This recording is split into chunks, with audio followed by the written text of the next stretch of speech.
I was 3 years old nang ikaw ay na-meet. Napahanga ako sa taglay mong bait. Ikaw ang guest ko sa tuwing birthday, pati sa room ko. Ikaw ang display, di ka na nawala sa alaala. Ikaw lang talaga at walang kagaya. Ikaw ang gusto ng mga friends ko, at di ko alam pati parents ko. Ano ba ang meron ka na wala sa iba, at napapangiti pag nakita ka na sa mga poster at maging sa TV. Inaabangan ng iyong movie. Bata pa ako noon nang maramdaman ko to. Ayoko ng iba, ikaw ang gusto ko. At sa aaminin ko, maniwala ka, mas gusto kita kaysa kay Darna.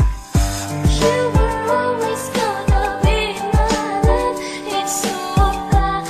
따라가도 마다고 이루어지는 너. I remember to love you taught me how. You were always gonna be the one. 희망과 마다 가나시라고 소문 하다라시였나.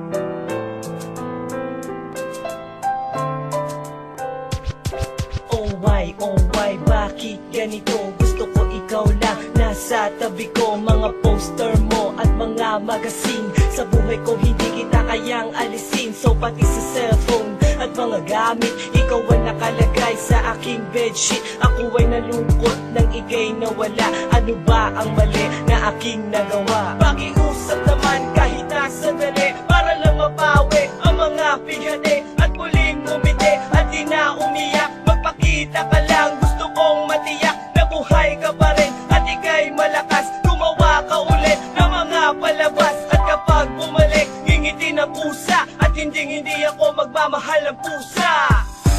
You were always gonna be my love. It's so bad. 따라가도 마다고 이루어지는 너. I remember to love you taught me how. You were always gonna be the one. 희망과 마다 가나시라고 소문 하다라시였나.